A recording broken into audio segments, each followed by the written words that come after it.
जब धरती पर अधर्म बढ़ता है, जब मनुष्य का मन पाप और भ्रम की धुंध में फंस जाता है, तब किसी न किसी रूप में महादेव स्वयं मार्ग दिखाते हैं। आज की कथा भी ऐसी ही है, एक ऐसी पवित्र वाणी जो सीधे भगवान शिव के चरणों से निकली है और जिसे सुनकर मनुष्य के पाप तो नष्ट होते ही है, लेकिन जीवन का अंधकार भी मिट जाता है। तो आइए देवर संहिता के पहले अध्याय की इस अमूल्य कथा में प्रवेश करते हैं, जहां ऋषि मुनि स्वयं उपाय पूछते हैं कि कलयुग के पापों से मनुष्य कैसे बचे। देवर संहिता के पहले अध्याय में सबसे पहले भगवान शिव का ध्यान बताया गया है। ऋषि व प्रसंगार कहते हैं कि शिव अनादि है, अनंत है, मंगलमय है।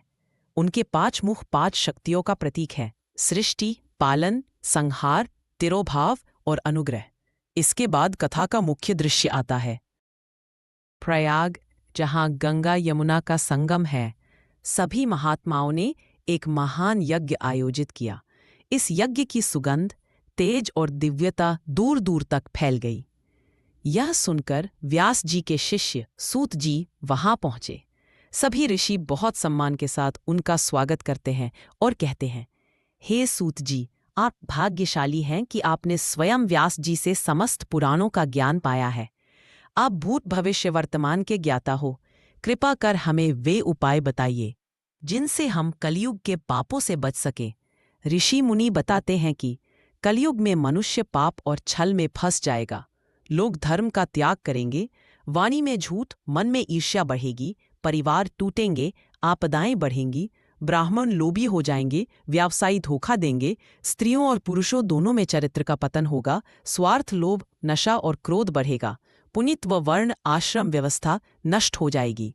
ऋषि कहते हैं, हे सूत जी, जब मनुष्य स्वयं धर्म छोड़ देगा, जब हर तरफ अधर्म ही अधर्म होगा, तो ऐसे पापी लोग अपनी मुक्ति कैसे पाएंगे? ऐसा कौन सा उपाय है जो तुरंत पाप?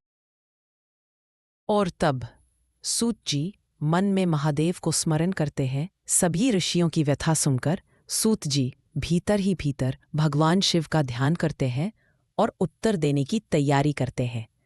यहाँ पहला अध्याय समाप्त हो जाता है।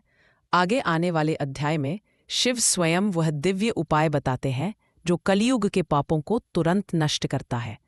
ऐसे कथा से हमको सीखने को मिला, कलयुग में मनुष्य चाहे कितना भी भ्रम, पाप, लोभ और अधर्म में क्यों न फंस जाए, उसका उद्धार तभी संभव है जब वह भगवान शिव का स्मरण करे, सत्य और परोपकार का मार्ग अपनाए तथा अपने भीतर दया, विनम्रता और धर्म को स्थान दे। क्योंकि पापों का नाश किसी दंड से नहीं, बल्कि सच्ची भक्ति, सद्कर्म और ईश्वर विश्वास से होता है। और यही मार्ग एक गिरते हुए मनुष्य को अंधकार से उठाकर प्रकाश की ओर ले जाता है। आप देख रहे हैं शिव ज्ञान दरा, जहां हर सुबह 9 बजे हम लाते हैं शिव पुराण, देव संहिता, महादेव कथाएं, रहस्यमयी प्रसंग और जीवन बदल देने वाली शिक्षाएं। अगर आपको यह कथा पसंद आई हो तो कृपया वीडियो को लाइक करें, चैनल को सब्सक्राइब करें और बेल आइकॉन दबाएं ताकि महादेव की अगली कथा सबसे पहले आपके मोबाइल तक पहुंचे। ओम नमः।